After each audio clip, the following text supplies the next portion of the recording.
shadows of the government halls lies the truth.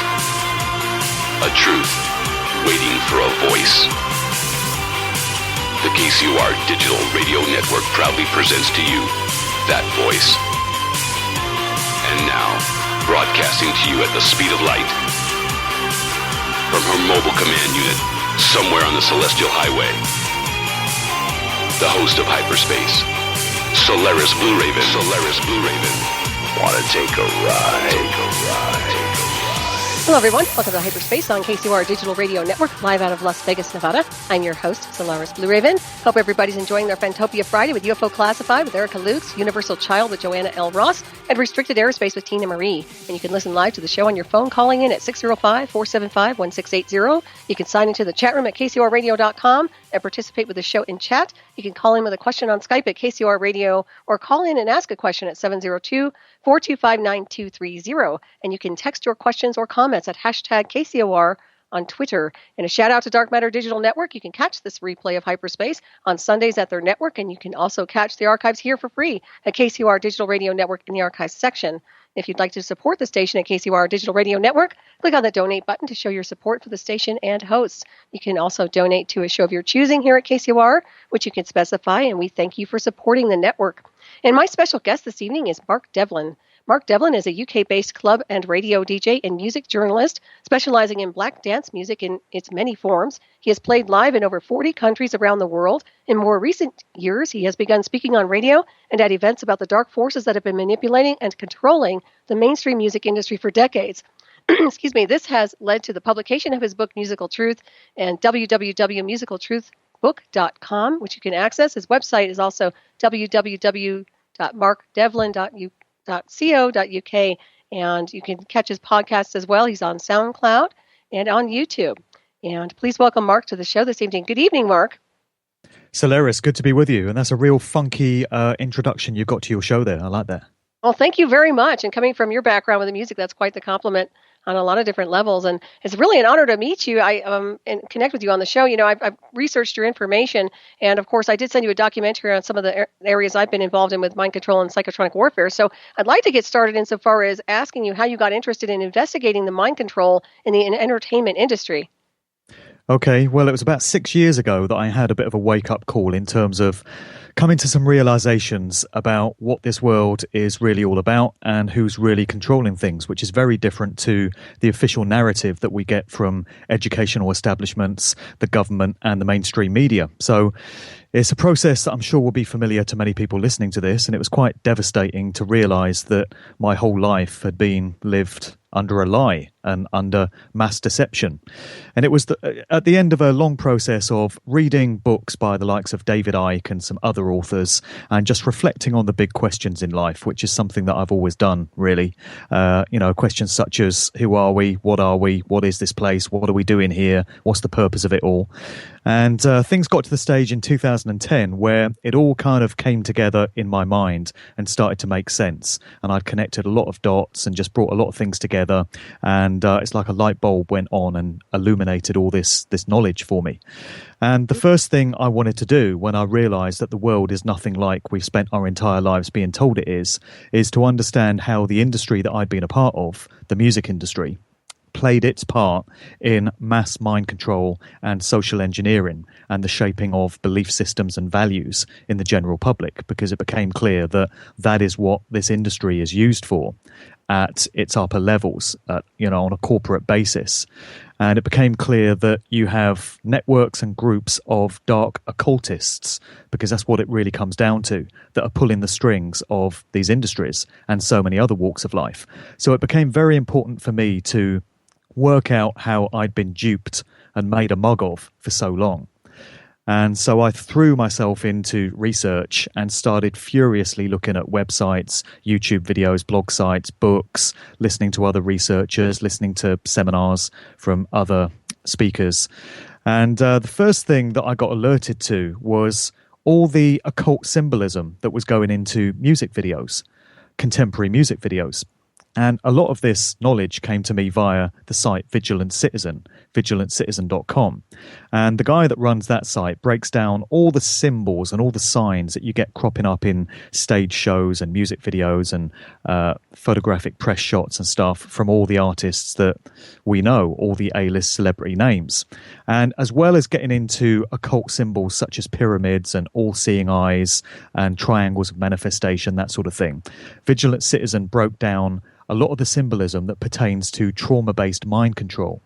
And this was my first introduction to this whole subject area. So MK Ultra, in its broadest sense, this mass mind control program which came out of the CIA immediately following the Second World War, as the CIA morphed out of the OSS, MK Ultra was this very far-reaching program which on one level seemed to be used to create Manchurian Candidate-style assassins of the type that we saw in that movie, and also that we see in movies such as the Bourne films with Matt Damon. I would suggest that there's a lot of truth to the narratives of these movies in terms of how the CIA programs these individuals to go out and carry out these covert black ops missions. And then another aspect to MK Ultra is a division of trauma-based mind control, which is known as monarch programming. And this is absolutely rampant throughout the entertainment industries. So it's not just music, it's Hollywood movies big time.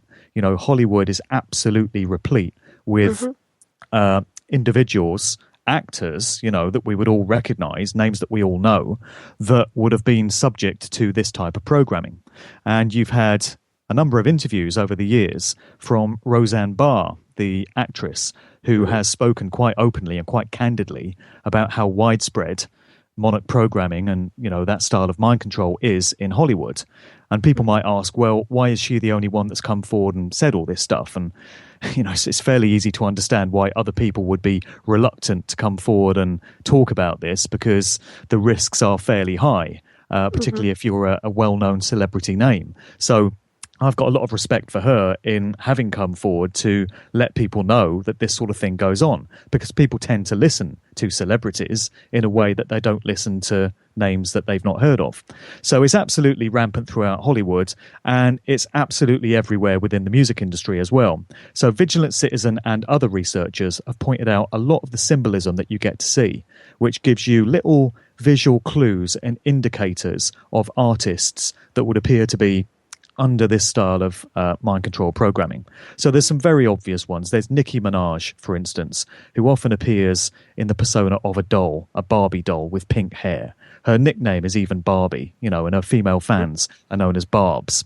So they seem to be letting you know what's going on there. So she appears often as a doll, and dolls are often used as symbols of trauma-based mind control going right back to early childhood.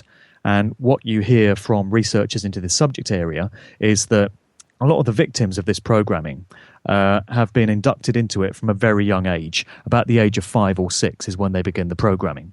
And a lot of it is to do with families, bloodlines, in terms of the families that these artists are born into. That seems to be key to understanding why certain names are selected for this style of programming. There's other visual indicators as well, such as dolls. You get dolls with broken limbs, such as broken arms or broken legs or an eye missing or something like that. And you get teddy bears with fractured limbs and stuff, eyes missing and ears missing and things like that. And this symbolizes the innocence and the purity of childhood that's been broken when these individuals have been subject to this style of programming. So it's very dark, it's very malevolent, it's not a very pleasant subject area, but I think it is one that people need to pay attention to, because nothing's ever going to change, and we stand no chance of ever bringing all this to a close until large numbers of people come to an understanding that it's going on. So the truth is very unsettling and very disturbing in many cases. Yeah, and it does have a subliminal effect on so many different people on a mass collective scale. I did send you my documentary DVD, and I've been through an induction assault program done by a high-profile band, and it was all technologically driven. And my question to you is, I understand back in the old days with MK Ultra, they used more primordial techniques to control a target, but there is the new beast, which is satellite-driven, a lot of psychotronics. You're probably familiar with that avenue, so what is your impression of that avenue that they're deploying nowadays? It's more technological. Right. Well, I've not really got too much information on techniques that are used in contemporary times. The ones that I've heard about would be electroshock treatments, sensory deprivation, exposure to horrific traumatic events, such as watching somebody being sexually assaulted or murdered, even in some cases. And exposure to these horrific levels of trauma causes the mind to disassociate from reality, because it's the mind's way of dealing with these overwhelming levels of fear and trauma. And it causes the mind to fracture, and it can split into different sections, which can be programmed as different personalities. So you can create different personalities within this one individual, and a programmer that knows what they're doing can then bring forth these alters or these different personalities at will by means of triggers, which can be words or phrases or colors or patterns. We see this in a lot of movies. We actually see this sort of thing being depicted, and they're telling you the truth in a lot of these Hollywood movies, because that's the madness of the world that we live in. So you turn on the evening news, CNN or Fox or BBC or whatever it is, any corporate owned station, and they're lying blatantly to your conscious mind. And then you put on a Hollywood movie or a TV show, and sometimes even a cartoon like The Simpsons, and what's happening there is you're often getting aspects of the truth conveyed to you to the subconscious mind, where it can be, absorbed without any recognition of what's going on. And, this is the mad inverted society that we live in. So they tell the truth to the subconscious mind and lie to the conscious mind. So you think you're getting the truth from the evening news, but actually it's all lies, propaganda and BS. And you think a Hollywood movie is all illusion and fantasy, but in actual fact, there's a lot of truth going on there, and you're absorbing it all. I totally agree. Well, it's really interesting because some of the stuff you're talking about, that is one of the more the earlier versions of technology with electroshock therapy and such.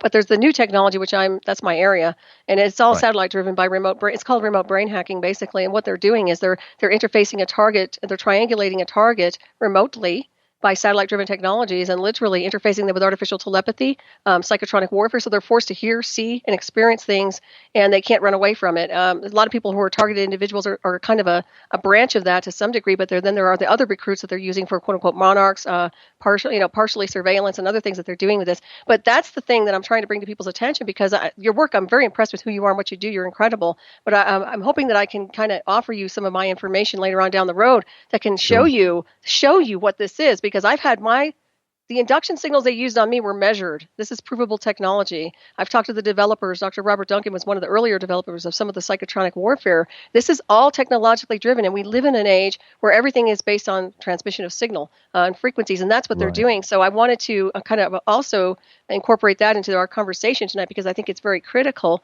And also, when you're talking about the monarchs and they're afraid, they're almost like afraid or maybe programmed to not break orbit with these types of associations and programs. Do you know anybody out there in the media or Hollywood industry that's actually had the courage to really break orbit and turn her handlers in or his handlers in?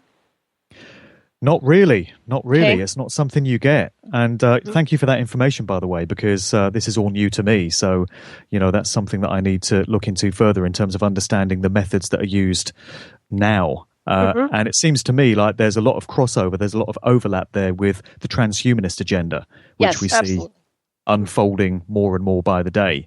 When you were speaking there, it just brought to mind so many aspects of what's going on with that particular agenda.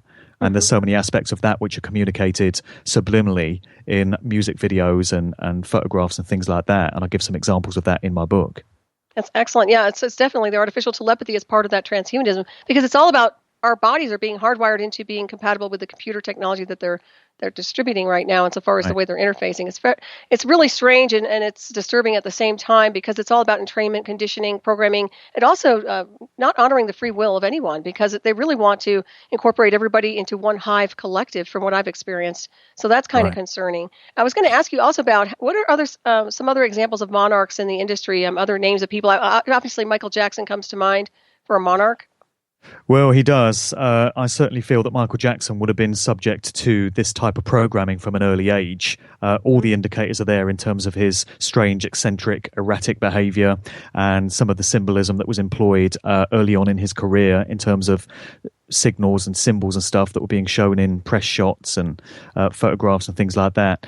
And then there were drawings that he did, later in life where he would depict himself seemingly undergoing some sort of electroshock treatment. And he would depict himself as split personalities and, depict androgyny and things like that in pictures that he drew about himself. I think there was an article on Vigilant Citizen, actually, which drew attention to some of these drawings, which had gone up for sale. They'd been bought by some rich businessman somewhere after Michael's death. They were put up for sale. So Michael Jackson would certainly be someone that was inducted into that, I would say. Probably the best example that I can give to people that might be a bit skeptical about all this or not understand how it all works would be Britney Spears. We had this incident in 2007 where she went a bit crazy and went into Esther's hair salon and shaved off all her hair and then started attacking cars with umbrellas and things like that.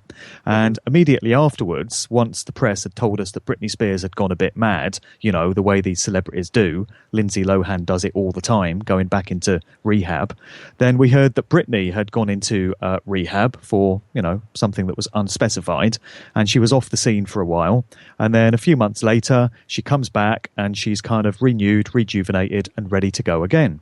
And this absolutely smacks of her programming starting to wear off. And a lot of researchers into this subject will tell you that when somebody has been programmed from a very young age, from childhood, when they get to kind of their late 20s or early 30s, it seems to be a period in their lives where the programming often does start to lose its potency. And these individuals start to gain something of their innate humanity, their original personality seems to bleed through all the alters, and they start to regain memories of who they really are. And it creates all kinds of havoc in their lives, And as far as their handlers are concerned, it's red flag time because these people are starting to go off script. And so what you often find is they start to act a bit crazy. They go off the public scene for a while, which smacks of them going back into the lab to have the programming topped up. And then they come back to us in a renewed form. There was a similar story with Mariah Carey, going right back to 2001. I think it was June 2001, where we got mainstream media reports that Mariah Carey had gone a bit mad. There's another one. And she'd attempted suicide, and she'd started behaving very incoherently and sort of rambling, talking nonsense on stage, and she had to be taken off and, put back to her handlers. And then the next thing you hear, Mariah's gone into rehab, again, unspecified. She's off the scene for a while. And then a short period later, she's back and she's smiling again and she's back on script and she's back with the agenda, So we get these little red flags from time to time. Nicki Minaj is another classic one. Lil Wayne, I would say, shows all the signs of being dissociated from reality. You can see it in so many of his videos. You can see it in his interviews. Often he just appears to be completely vacant. He's just not there. He's somewhere else. And I think the clues are more obvious with certain artists than with others. A suspicion that a lot of people had was that Prince may well have been a subject of monarch programming early on. I certainly wouldn't discount that. The signs are less obvious to see with him, but certainly in terms of some of his actions and some of his strange behaviours through the years, it wouldn't surprise me to learn that he'd been inducted into all that as well. So this is what they do with a lot of their chosen ones, their favourites. They like mind-controlled artists, whether they're actors, whether they're musicians, in some cases whether they're television presenters, because you get it with a lot of TV hosts. And they like to keep an eye on these individuals, and they like them to do what they're told. They don't like maverick, free-spirited, independent, creative individuals that speak their mind and are unpredictable and nobody quite knows what they're going to say next. They prefer to have all their assets completely working from the same script. And that's why they like, many of their chosen ones to be mind controlled in this way. And again, a lot of it goes into the families that these people come out of as well. Looking at the bloodlines of certain individuals tells you so much and has become a real key aspect to my work. And I've come to realize that anyone that is in the public eye that is recognized in any kind of way, whether they're a celebrity, whether they're a politician, a world leader, some sort of business mogul, television presenter, sports star, supermodel, anyone you've heard of, anyone that the average person in the street would be able to recognize, They've been placed there. People don't get into those positions by just working hard and crossing their fingers and getting a bit of luck. They don't leave these things to chance, the controllers that we have. They would absolutely want to dictate and manipulate and direct everyone that becomes familiar to us. And they put to work in these roles a lot of people that have come down through the generations from these important family bloodlines. So some of them are put out there to us as singers or rock stars. Some of them are put up there as politicians, presidents, prime ministers, whatever. Some of them are put out there as actors or as sports stars. They use these many different walks of life to get these people familiar to the general public. But in all cases, they're controlled and they're not who we think they are. This brings in the concept of lifetime actors, which is something I've been looking at a lot in recent months. Yeah, there's a persona. There's a fake persona without a doubt on that one. The big giveaway for me insofar as people being programmed is hearing voices. When they say they're hearing voices. Now, sometimes people can really be schizophrenic, and other times there's a simulation. There's a program that's called EEG heterodyning and cloning that can create an overlay onto the target that can actually create the illusion of being schizophrenic or having a mental disability. And that is a legitimate program. That's a mind control program, but also with artificial telepathy, that can also hear the voices. They can hear communication with their handlers. And this is my point, is that I believe a lot of these people who said, I think it was even Britney Spears that said at one point she was hearing voices. And the first thing that came to mind, because I went through this program, is that I knew she was probably being interconnected with a technology that was communicating with her and harassing her. And I don't know what your impression is of that one, but that's what sure rang true when I heard her talking about it. Right. Well, she made a comment at the time that she shaved her hair off that she was trying to get these things out of her head, and she was acting as if she'd had some kind of implants put into her head, which may well be the case. Or it may be a case of her, hearing these voices that you talk about that have been broadcast remotely. And a few years ago, I would have scoffed at this, like so many people probably still do. Before I did the research, I would have said, oh, these people are just mad. They probably do too many drugs. And I think that's a reliance within these industries that the controllers have. They rely upon the general public looking at people like Britney Spears and Lindsay Lohan that go a bit crazy, and they just put it all down to, oh, these Hollywood stars, they just do too many drugs, don't they? It's just the lifestyle, it's just a bit crazy. Hollywood, La La Land, it's just what it's like, And also you have a great many suicides and overdoses, accidental overdoses, that crop up time and time again in these industries. And again, there tends to be a reliance within the general public of people just chalking it all up as the fast life, the Hollywood lifestyle, the music industry lifestyle. That's how they can get away with so many of these artists that die very suddenly at very young ages. And my God, the body count over the decades is just ridiculous within these industries. You would not be able to get away with this number of people dying in these strange circumstances in any other industry if you couldn't chalk it all up as it's just the lifestyle. It's what these people do. I agree. And with that being said, we're going to head for a break pretty soon here. You're listening to Hyperspace on KCOR Digital Radio Network, live out of Las Vegas, Nevada. I am your host, Solaris Bluraven. My wonderful guest tonight is Mark Devlin. Stay tuned. We'll be right back.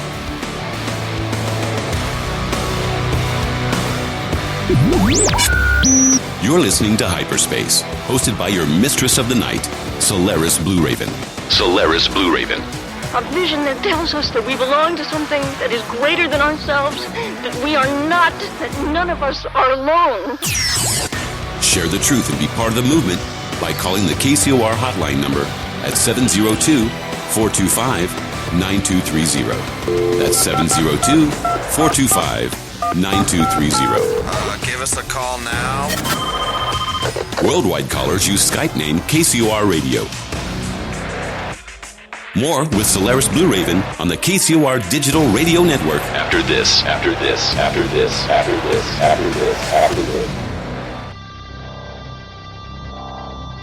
Hyperspace. Beaming to you the truth at the speed of light.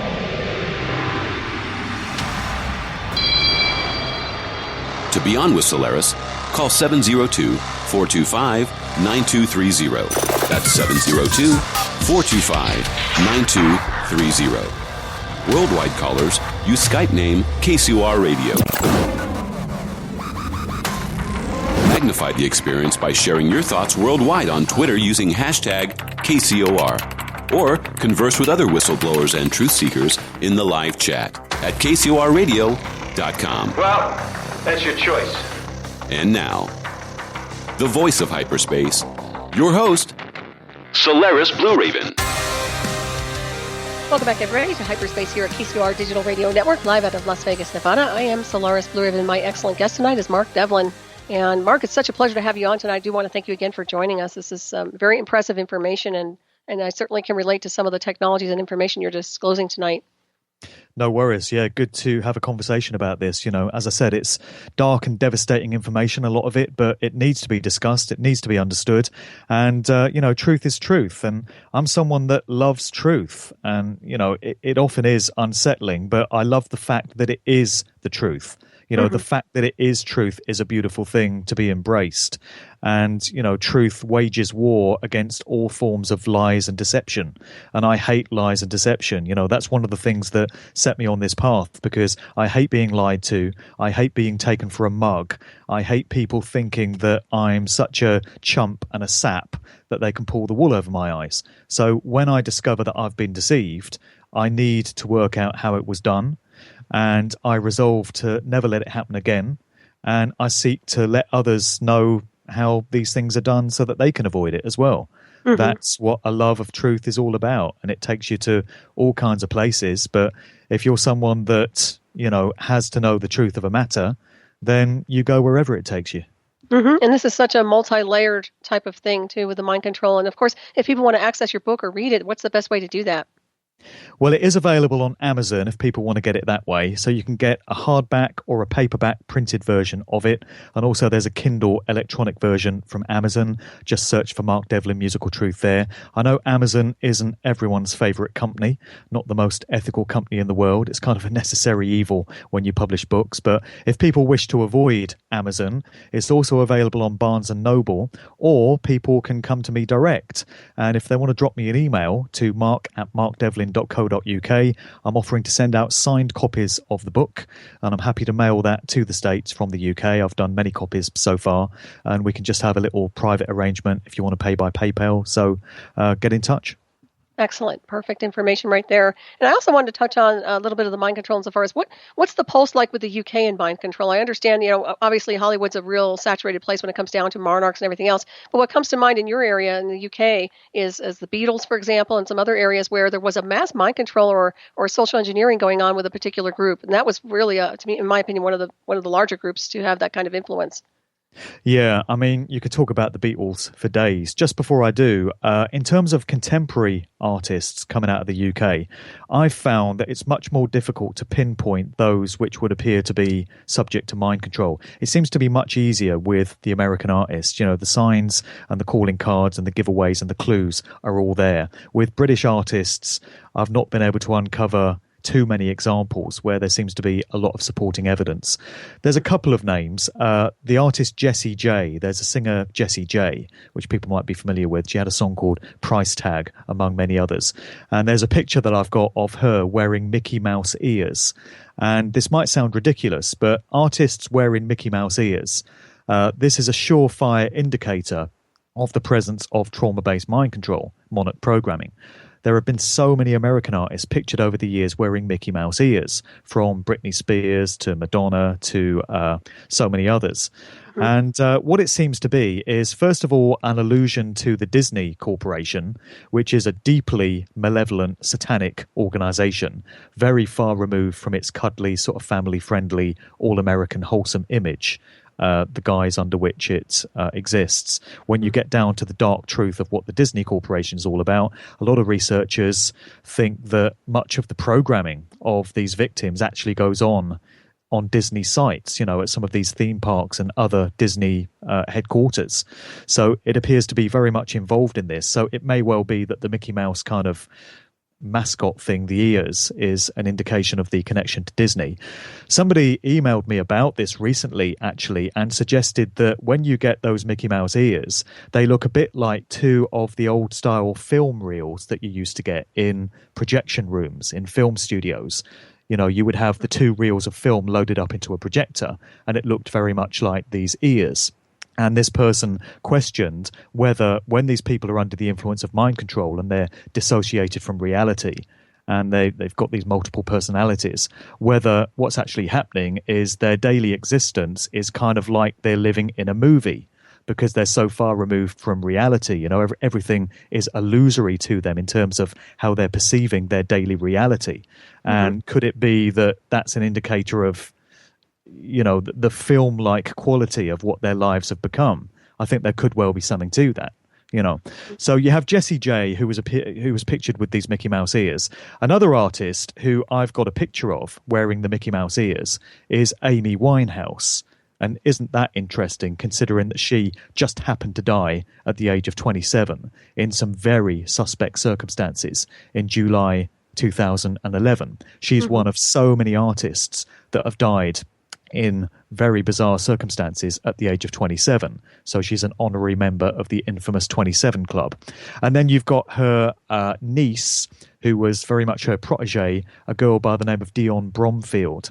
And there's a video that I've seen of hers where there's the Mickey Mouse ears and there's all kinds of other mind control imagery going on in the video as well. So, you know, there's a couple of artists there that raise some suspicions. There's an organisation known as the Brit School in Croydon, just outside London, south of London. And this has been a grooming ground for a great many of the artists that have gone on to become very famous and popular out of the UK.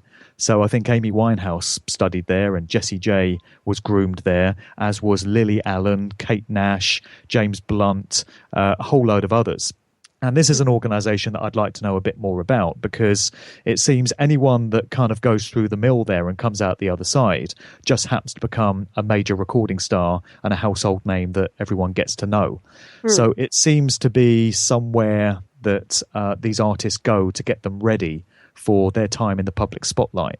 And I wonder, you know, how much more there is to know about any possible nefarious activity there. Can't say too much more about it because I've not researched it thoroughly, but it is somewhere that I'd like to look into a bit further. So, as I say, with the American artists, there seems to be many more indicators of the presence of mind control. But going way back to the early days of the British industry, of course, the Beatles are an absolute classic example of a group that, in my opinion, were manufactured and manipulated right from the very start. And it horrifies people to hear this, particularly original generation Beatles fans that were actually around in the 60s, because people have a lot of nostalgic value invested in their memories, you know, understandably. Everyone likes to think back to their formative years when they were growing up, and they think with great fondness of all the music that was around at the time and who their heroes and cultural icons were. And to hear the suggestion that they might not be who you thought they were, and that there might have been forces that were controlling them from behind the scenes, and that they were adhering to certain social engineering agendas, is too much for a lot of people to cope with. And they don't want to hear it. They shut down. They won't even have the discussion. They'll tell you it's ridiculous. It can't possibly be true. I can understand why people take that attitude, because we all have things that we need to face up to in terms of, you know, people that we've looked up to. Myself, I've been a hip-hop DJ primarily for the past 20 odd years. So 20 years ago, you would have found me praising Jay-Z as what I thought was a wonderful MC, a highly gifted lyricist and a very talented artist, you know. And he was somebody that I looked up to for a very long time. I thought he was incredible. When I started getting into this research about 5-6 years ago, it became blatantly obvious that all through his career, Jay-Z has been absolutely a puppet and a stooge of the forces that control the corporate music industry. And I had to come to the devastating realization that he's not the wonderful inspirational figure that I thought he was, and that his rise to fame from his days in the ghetto selling crack cocaine out of the projects in Brooklyn, you know, to the worldwide fame that he's now got and running corporations and being the president of Def Jam and all that sort of thing, was not just through hard work and a bit of luck. It's because he was placed there, because he sold his soul effectively, signed on the dotted line for those that control him, and he was elevated to these positions. Very difficult for me to come to terms with, but I've had to accept it. And so you suggest to somebody that was around at the time of the Beatles that the same thing may have happened with that group, and it's very difficult for them to come to terms with. But a lot of people do. I've had email feedback from a lot of people that were around in the 1960s, and they've looked at my work and the work of many other researchers whose stuff backs up my findings, or other people whose work I cite, you know, through my own. And they've said to me, I can see it now. It's very difficult for me, but it's pretty bloody obvious. And I can't deny that there was social engineering and mass mind control going on. Whether it was through the Beatles, the Rolling Stones, the Monkees, for example, many of these groups that came out of Laurel Canyon, which is the story that was told by the author Dave McGowan in the book Weird Scenes Inside the Canyon, whether it's the Doors or the Grateful Dead or, any of these other groups. People, once they have it all pointed out to them and once the evidence is laid out for them, many people have to go where the truth takes them. Many others, of course, are in denial. So the Beatles, when you actually get down to it, when you look at the evidence and when you do the research, there were many clues and indicators suggesting that they were very deeply entrenched in the world of the dark occult. So many of these different calling cards and these different indicators and many signs and symbols that you see still being used these days. So you see the likes of Beyonce and Rihanna and Lil Wayne and Kanye West and Katy Perry flashing up the same signs and symbols, and you see the same sort of imagery being employed in their videos as were used by the Beatles 50 plus years ago. So it does tend to suggest a kind of coordinated agenda on both sides of the Atlantic running through these different decades. Mm-hmm. And a lot of people think that the Beatles may have been subject to mind control themselves. It wouldn't surprise me. I look at old interview footage of the Beatles now, and I just don't see four maverick, wildly creative individuals that are thinking for themselves and are saying whatever's on their minds. It absolutely smacks of them just saying what they've been instructed to say and doing everything according to a coordinated plan. So, they all used to dress the same. They'd wear the same suits, have the same haircuts. And then at a given point, their whole image would change and they'd start wearing different clothes and growing their hair and wearing moustaches and glasses and stuff like that. And they'd all do it together as if they're being directed in these actions rather than it being their own choice to do it. And it might sound a pretty obvious thing to say, but they just didn't strike me as four individuals that were calling the shots. So You hear all kinds of suggestions regarding the Beatles. One of the most notorious ones came from this author by the name of Dr. John Coleman. And he was a former MI6 British intelligence guy that kind of broke ranks and became something of a whistleblower. And he published the book The Committee of 300. And one of his claims was that the Beatles were actually the product of the Tavistock Institute of Human Relations in London, which is this sort of think tank organisation that's all about shaping cultural values and belief systems and changing public perceptions. So they engineer fads and trends, and they're behind things like political correctness and stuff like that. And they just sow perceptions in the minds of the general public on a very subliminal basis so that people aren't aware of the fact that they're being manipulated in this way. That's their speciality. So they're very similar in nature to this organization called the Frankfurt School out of Germany. And Coleman's claim was that there was an individual by the name of Theodore Adorno who came out of the Frankfurt School, also associated with Tavistock, who was responsible for writing many of the Beatles' lyrics. This, of course, again, horrifies Beatles fans, the suggestion that some of the songs may not actually have been written by Lennon and McCartney.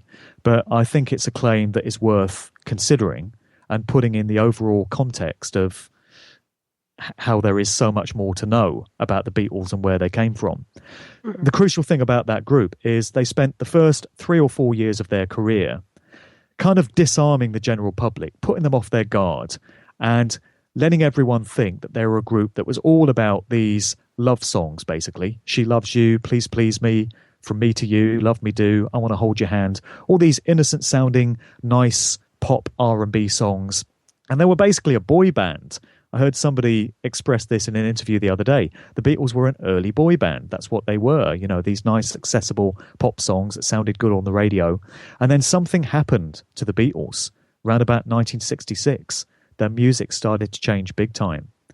There's this very strong suggestion or conspiracy theory, if you like, that Paul McCartney died in 1966. This one usually comes up in my interviews, and I don't know how far you want to go into it, but I'll just mention it briefly for now. So that's something that is supposed to have happened in 1966, pretty major as far as the Beatles go.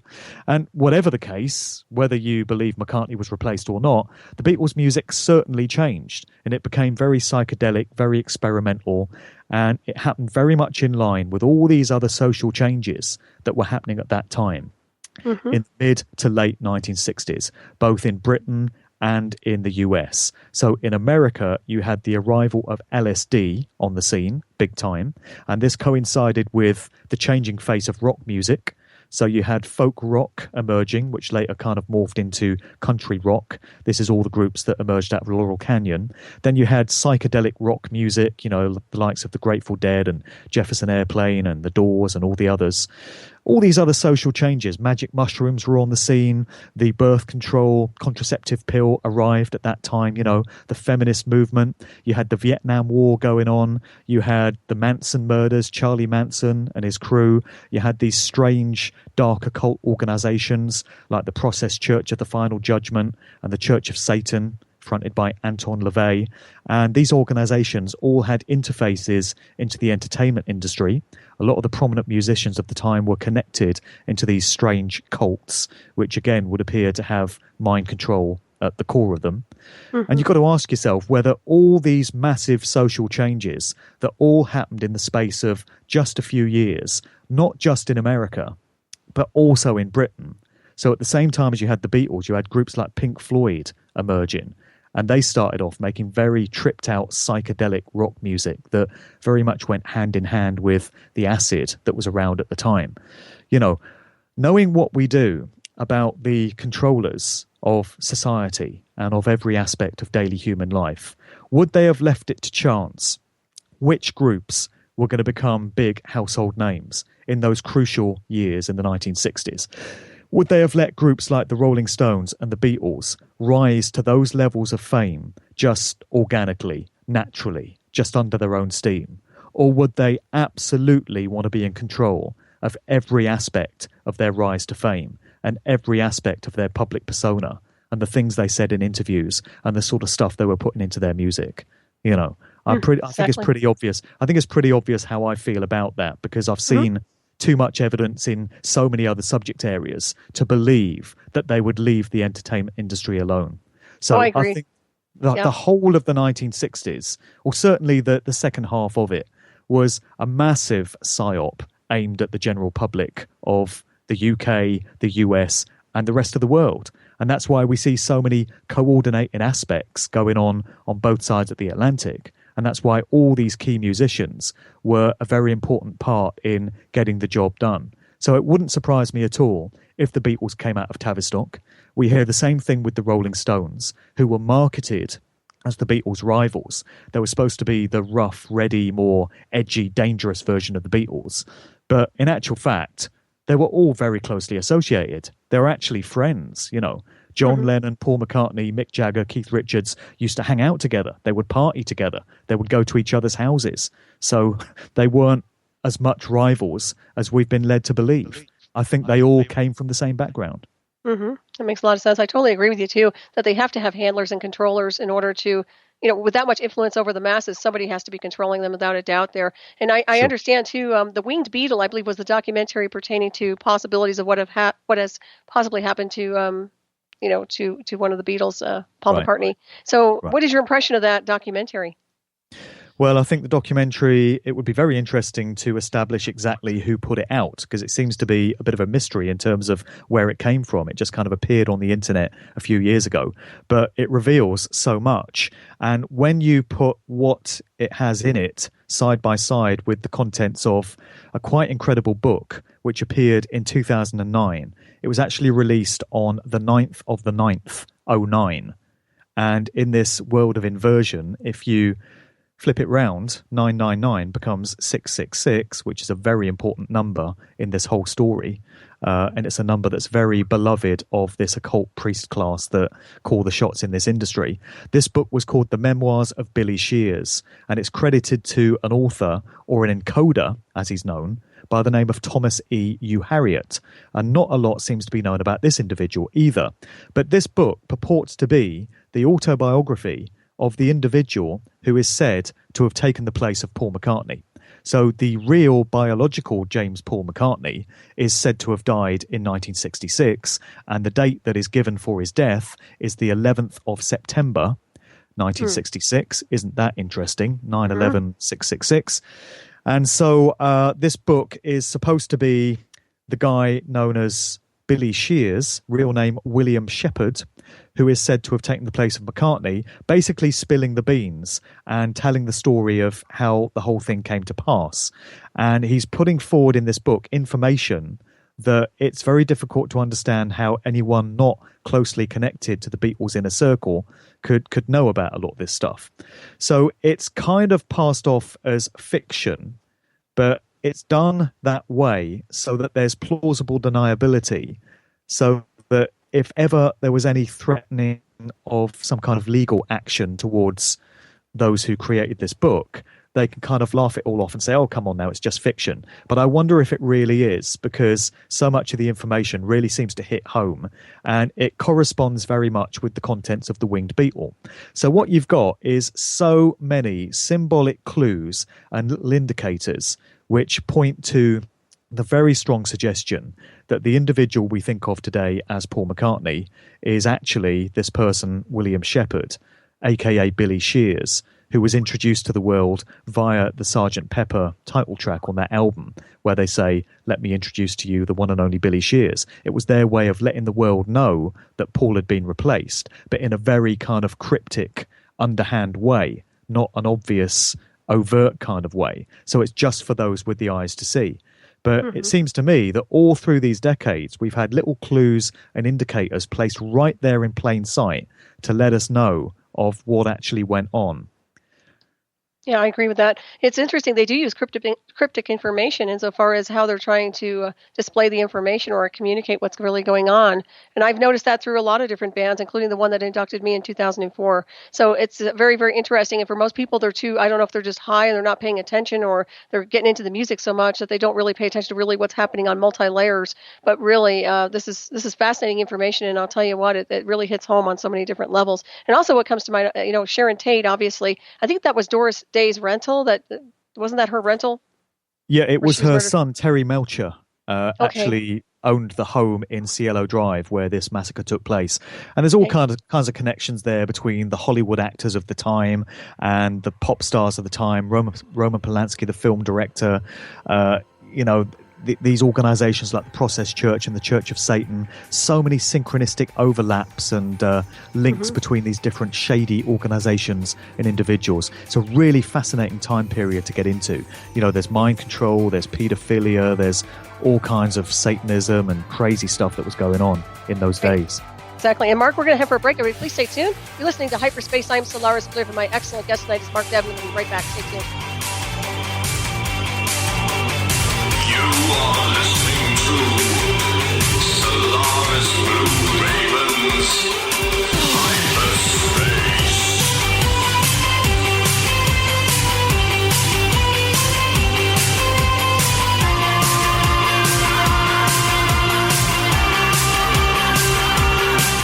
Stand by. All right, in 3, 2, 1. You've been listening to Hyperspace. Hosted by Solaris Bluraven, where the truth is beamed to you at the speed of light. Live every Friday night at 9 p.m. Pacific, exclusively on the KCOR Digital Radio Network. For more information on the host of Hyperspace, Solaris Bluraven, please visit her website at nightshadowanomalydetectives.com. Hyperspace. Once thought a theoretical dimensional anomaly, now a tangible cosmic waveform to the truth. Hyperspace.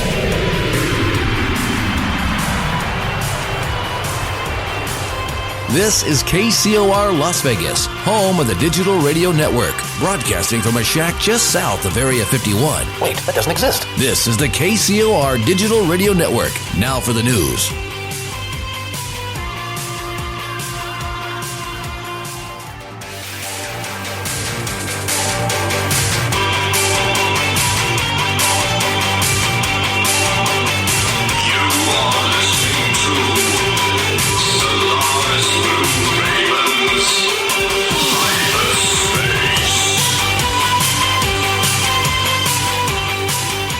Within the darkened shadows of the government halls lies the truth.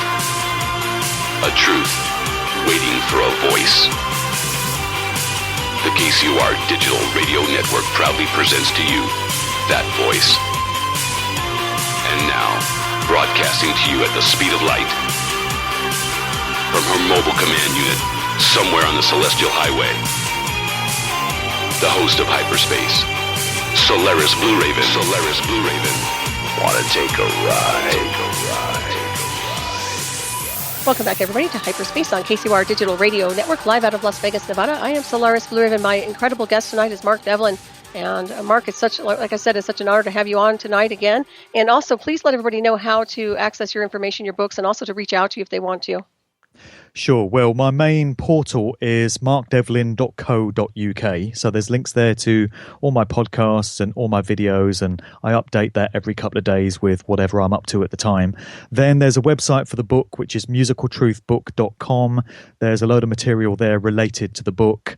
And if people want to get hold of the book, they can email me direct on mark@markdevlin.co.uk, and I can send the book out to them. And also there's my YouTube channel, which is youtube.com/markdevlintv. And on that channel is a whole bunch of my conference talks. So there's my talk from the Free Your Mind conference in Philadelphia, for instance, this year and last year.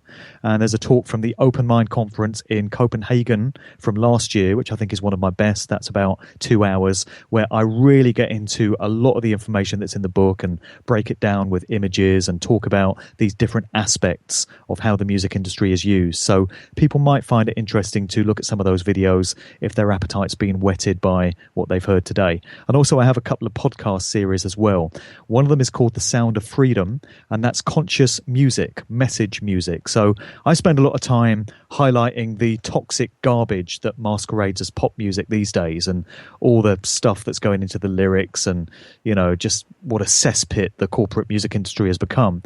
So kind of the antithesis to that, the antidote to it, is my Sound of Freedom series, where I showcase real artists making meaningful music that really speaks to people and really resonates and puts you in a good place and really articulates what's on people's minds in these times. So you might like to check that out. It's music past and present, so I go way back to previous decades in sections of that. And I've got a podcast called Good Vibrations, which is conversation based, and that's where I get into chats with guests, very, very similar to this show, talking about all aspects of truth, consciousness, conspiracy, spirituality, the occult. And I'm up to volume 93 on that. I posted my 93rd volume this week. So nice. People might like to take a listen to those as well. Oh, yeah. Congratulations on that. That's awesome. I'm going to have to tune into that one for sure. That's Sure. great. Yeah. It's interesting when you were talking about all these what I call candidates to some degree, because they're being vouched for. They're pre-selected almost. And, when you start talking about the early mind control programs, it sounds like they're almost selected by birth, perhaps, and that's where the bloodlines connect in. Well, I think that's the way it works in so many cases. And certainly the work of Dave McGowan, which is another aspect to all this that always comes up in interviews, and I make no apology for constantly referring to his work because it's absolutely vital to understanding what's really going on. So Dave McGowan was this author and journalist that put out a great piece of work in 2014 called Weird Scenes Inside the Canyon. Unfortunately, he's no longer with us. He passed away in November last year of cancer, but he left behind this incredible gift to the world, which was his findings into the family backgrounds of so many of these prominent artists that were crucial in shaping the counterculture scene of the mid to late 1960s. So it's all the artists that for some reason just gravitated magnet-like to this small region of the Hollywood Hills in Los Angeles, this neighborhood known as Laurel Canyon. And these artists came from miles around, all over the US. They came from Canada, from the UK, from all kinds of different places, and they congregated in this small area. And it just happened to house this covert military research facility known as Lookout Mountain that was involved in the making of propaganda films, amongst other sort of covert research work. And this place was bought last year by the Hollywood actor Jared Leto, interestingly.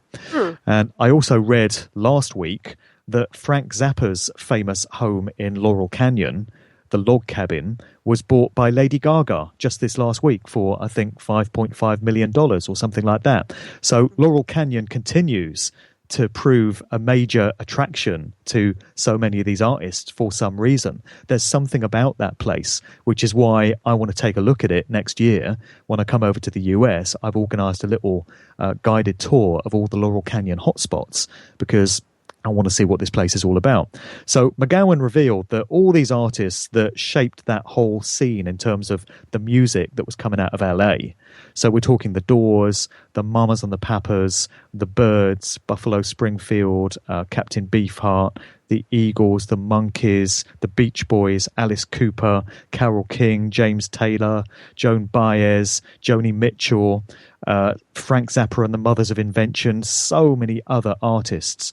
When you do the digging into the family backgrounds of these artists, you find time and time again connections going back into the worlds of military intelligence and various other aspects of the government, whether it's the Defense Department, you know, the Pentagon, the Marines, the Naval Service, the Army, other expressions of the military intelligence communities.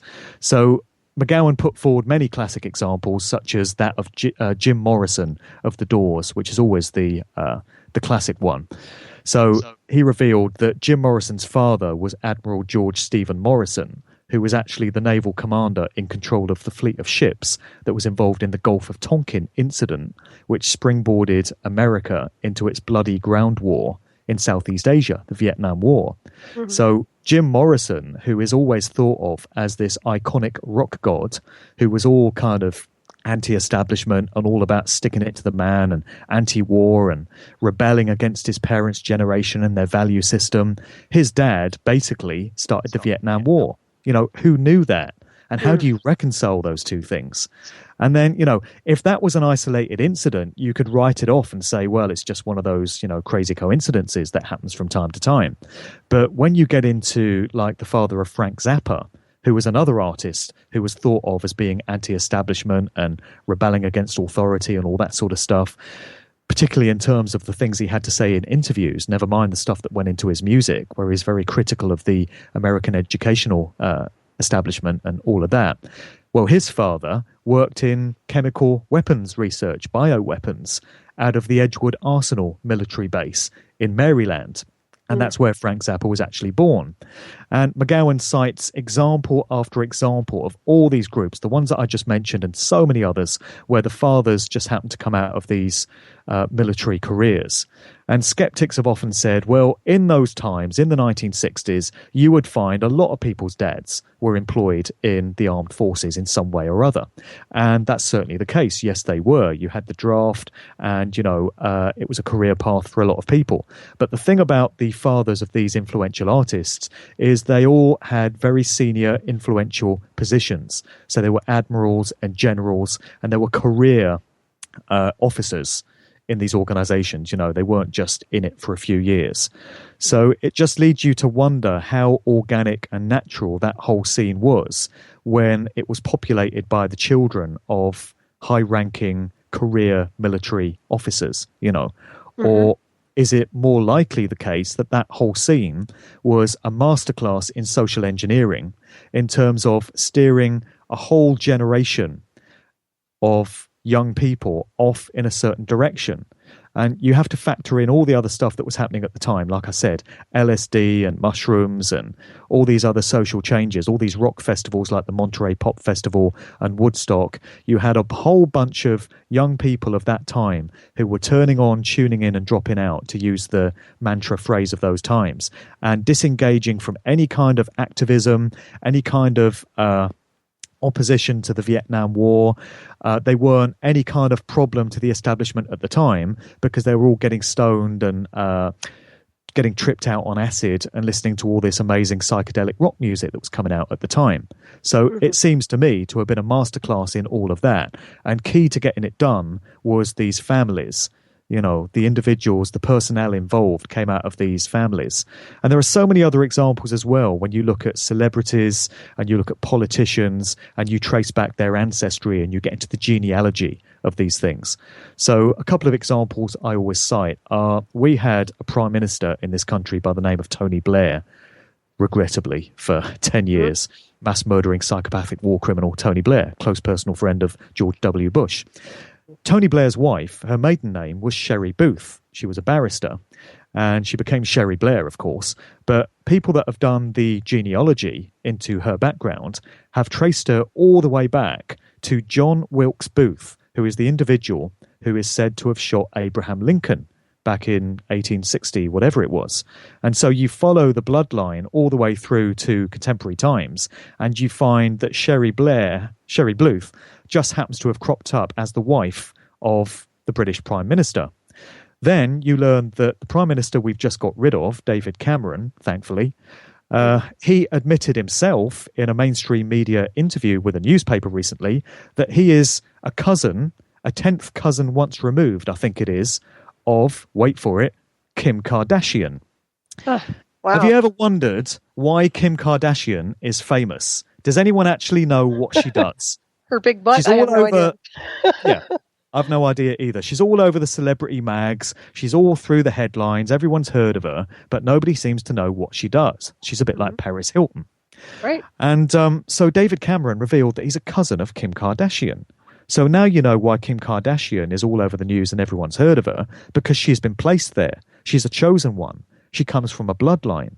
You get the same thing with Barack Obama and George W. Bush, who were 13th cousins, I believe. So what were the chances of two consecutive US presidents just happening to share an ancestor going back several generations? Right. And then, of course, David Cameron is related to the Queen of England. He's a cousin of the Queen. And then you also find out that I think it's something like 42 of the 44 US presidents have all shared a common ancestor coming out of English royalty. What are the chances of that just happening by random chance? And yet we're told that we democratically elect our leaders. And, you know, it could be anyone, but you've chosen this individual, so this is who it's going to be. You don't choose them. You don't elect them. They select them. And it's all to do with these bloodlines. It's all to do with these families.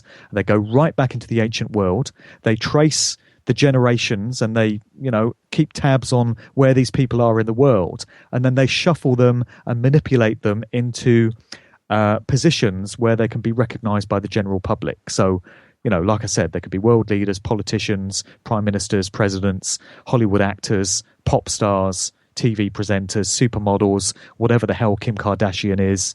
You know, that's the way they do it. They've been doing it forever. And it's only now that people are starting to understand how it's all being done. It's an orchestration, I'll tell you that much. And there's no coincidence. I don't believe in coincidence at all. So when things start to create this nice flow of parallels and everybody starts getting interconnected on a global scale, yeah, you have to take a step out of it and look at it from a higher perspective, no doubt. That's very, very bizarro. And you know what comes, you were talking about Lady Gaga earlier, and I'm under the impression she was also, at the time she'd actually mentioned she felt like she was becoming possessed and said she was possessed. And I'm familiar with the technology that can actually interconnect onto a target and simulate what we call electronic possession, which can manipulate the body, the hand, the eyes, everything. It's that brain hack technology I'll talk to you more about off air and, of course, get you more information on. But that, I mean, it's interesting because a lot of these celebrities and the illusion of really are being plugged into technologies to some degree. And I have to ask you, coming from your musical background, did you ever notice an encryption or an overlay of information that was kind of cloaked in any songs? Are we talking about backmasking, or are you talking about stuff that's in the production of the music at an unseen level? I would say probably in the production of the music itself. Anything that you've been actually able to assess or decode?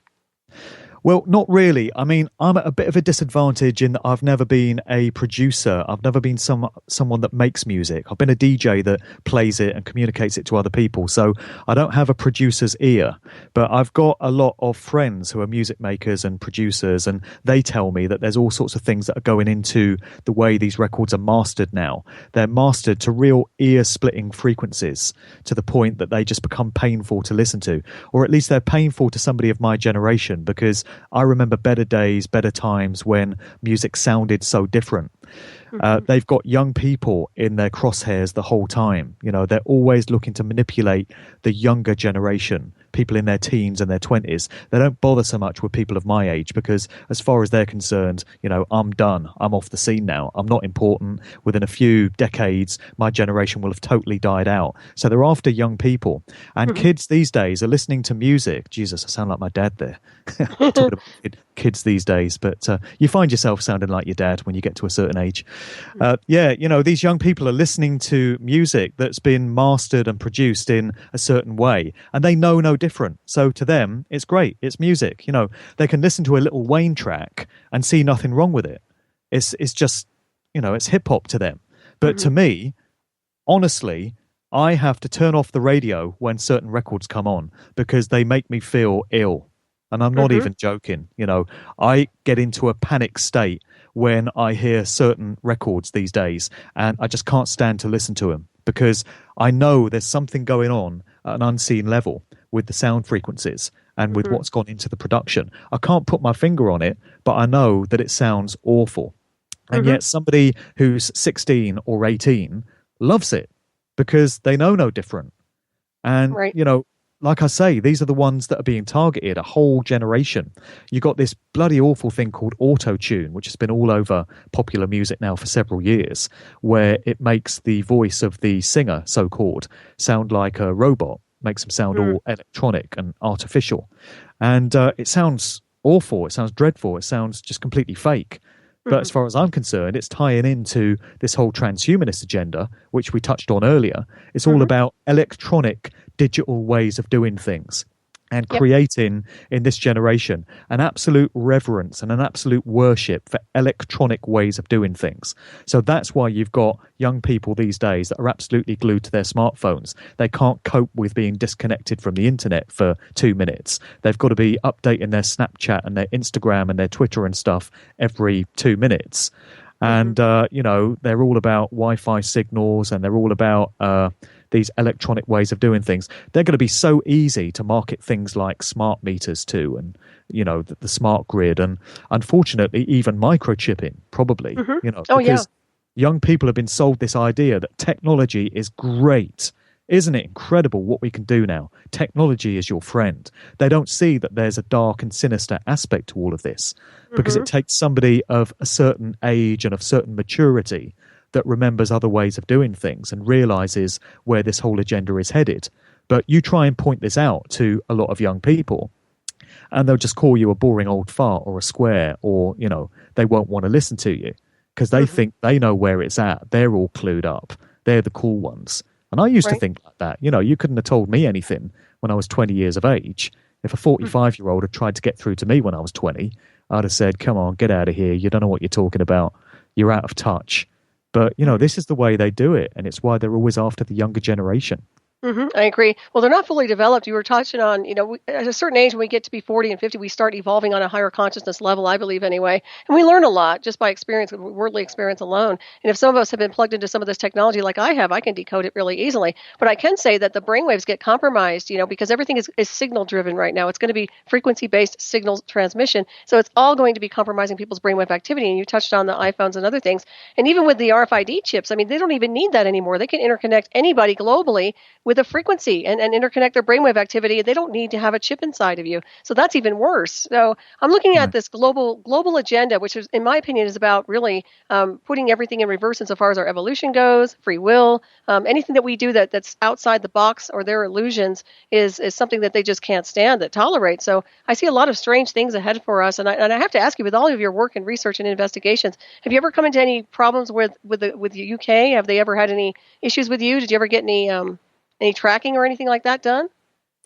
No, I've been very happy to fly under the radar so far, and I hope to keep it that way. And I take certain steps to, try and ensure that I do fly under the radar, because I think there are ways of getting the information out without drawing too much attention to yourself.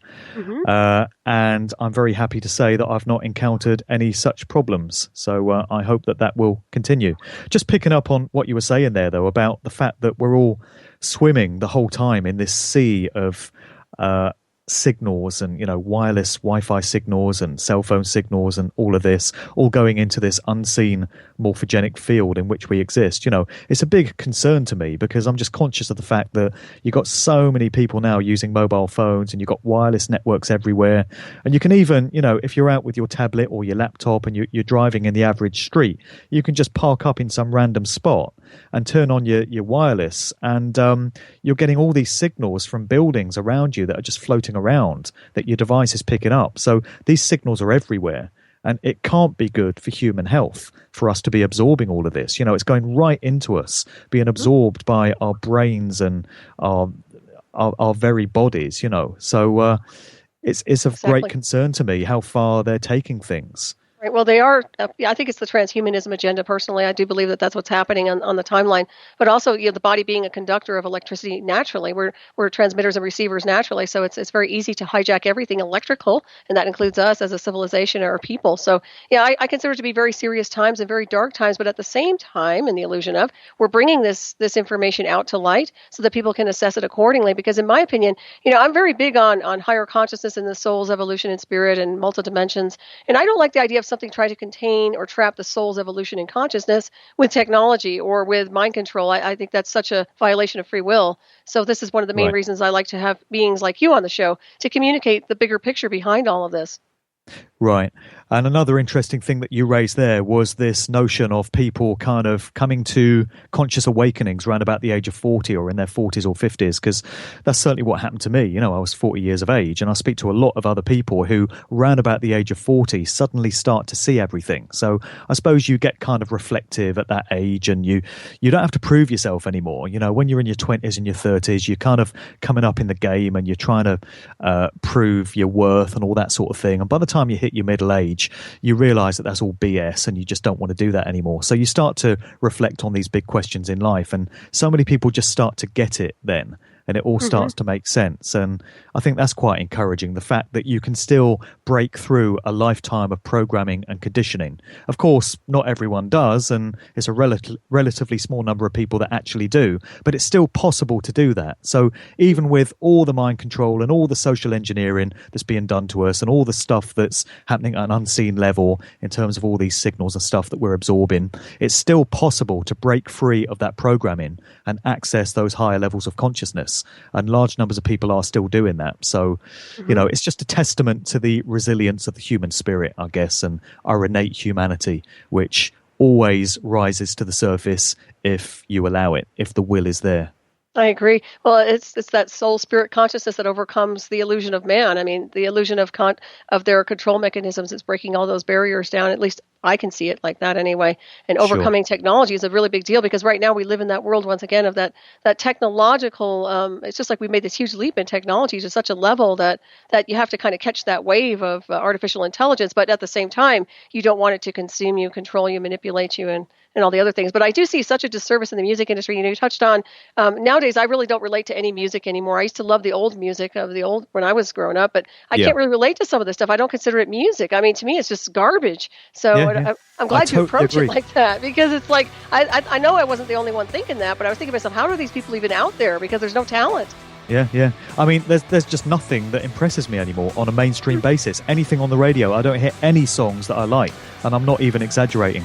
I mean, that's not to say there's not great music still being made. Don't get me wrong. That's what my Sound of Freedom podcast is all about. There's some incredible, conscious, switched-on artists out there, but they're not the ones whose music you hear on the radio or you see their videos all over the TV every day for obvious reasons. So, the corporate artists and the stuff that's being put out, as far as I'm concerned, it's straight garbage, and I don't like any of it. And I'm not alone in that, because I speak to a lot of other people of my generation that remember better times, better music, and they don't like any of this stuff either. So it's not just us. Well said, Mark. We're going to head for a break. Everybody, please stay tuned. You're listening to Hyperspace at KCOR Digital Radio Network, live out of Las Vegas, Nevada. I am Solaris Bluraven. We will be right back.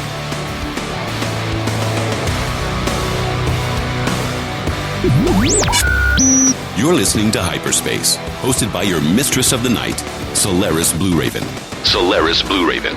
A vision that tells us that we belong to something that is greater than ourselves, that we are not, that none of us are alone. Share the truth and be part of the movement by calling the KCOR hotline number at 702-425-9230. That's 702-425-9230. Give us a call now. Worldwide callers use Skype name KCOR Radio. More with Solaris Bluraven on the KCOR Digital Radio Network. After this.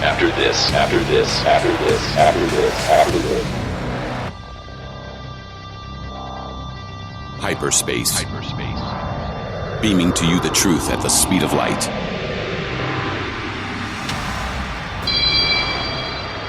To be on with Solaris, call 702-425-9230. That's 702-425-9230. Worldwide callers use Skype name KCOR Radio. Magnify the experience by sharing your thoughts worldwide on Twitter using hashtag KCOR. Or converse with other whistleblowers and truth seekers in the live chat at KCORradio.com. Well, that's your choice. And now, the voice of hyperspace, your host, Solaris Bluraven. Welcome back, everybody, to Hyperspace here at KCOR Digital Radio Network, live out of Las Vegas, Nevada. I am Solaris Bluraven. My incredible guest tonight, I'm so excited to have communicated with him, is Mark Devlin. We're discussing his new book, Musical Truth. And Mark, it's just, like I said, it's such an honor to have you on. We're just flipping right through here so quickly right now. It's amazing. Well, we sure are, and we're just touching some of these subjects, and I'm aware that some of them run so very deep that you can't do them justice in just a quick soundbite. And this was brought home to me last night. I did a public talk in London last night, and somebody came up to me at the end and said, tell me about this Paul McCartney replacement. You know, how were they able to find someone to do it? And they looked like they were just putting their coat on and ready to run out of the door, and they wanted me to explain in like a minute and a half how the Paul McCartney replacement was done. And I was just so conscious of the fact that you cannot possibly even begin to communicate even a fraction of this story in a minute and a half.